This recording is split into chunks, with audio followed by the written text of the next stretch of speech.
lot of the homes that I go visit, sometimes clients will be asking me, do you think we need siding replacement? You know, how does our house look? Is it time? And that is part of our job for the initial consultation, is to evaluate the condition of your current siding. And so what we end up looking for is things like wood rot.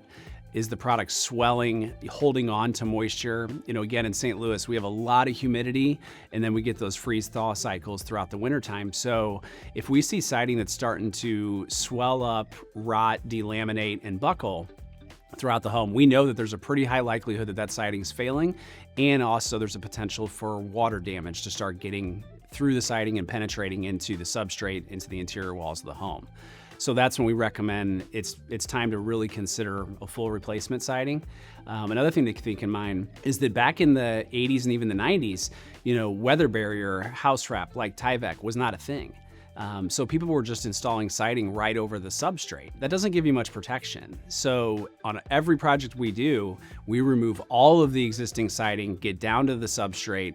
We inspect that substrate to make sure there's no rot, there's no damage. If there is, we want to take care of that and get it replaced before we put up the weather barrier, taping all the seams, rubber butyl flashing tape around all the windows and doors before the new siding goes up. The idea is that we want to make your house extremely airtight and watertight while still allowing that water from the inside of the house to permeate out, because your house does. It permeates several gallons of water from the inside out every day. And we want that breathability from the inside out.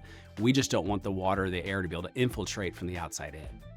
If you're thinking about moving or staying in your home long term, which is funny because I meet with a lot of clients that they don't know, you know, and they'll say, hey, we may live in this house 25 years, we may move next year, we don't know, but we know that the siding's in pretty rough condition. What should we consider? Typically, I still talk to them about James Hardie siding for a couple reasons. James Hardie has the highest return on investment of any product, so it's a known brand. When you think of windows like Pella, Anderson, Marvin, usually when you sell your house, you call out that by name. Same thing with James Hardie. If you put James Hardie in your house, not only does it have the best curb appeal, it looks the best, but it's known by name. So you would call that out. There's about a 76% return on investment with James Hardie siding. Not to mention it's a 30-year non-prorated and transferable warranty. So whether you live in the house for 20 to 30 years or you sell it next year, that's a great value to a potential buyer to know that they're carrying that warranty with them as well. There's no transfer fees. It's a free transfer to the next owner. And so it's something that I think can add a lot to the saleability of the house.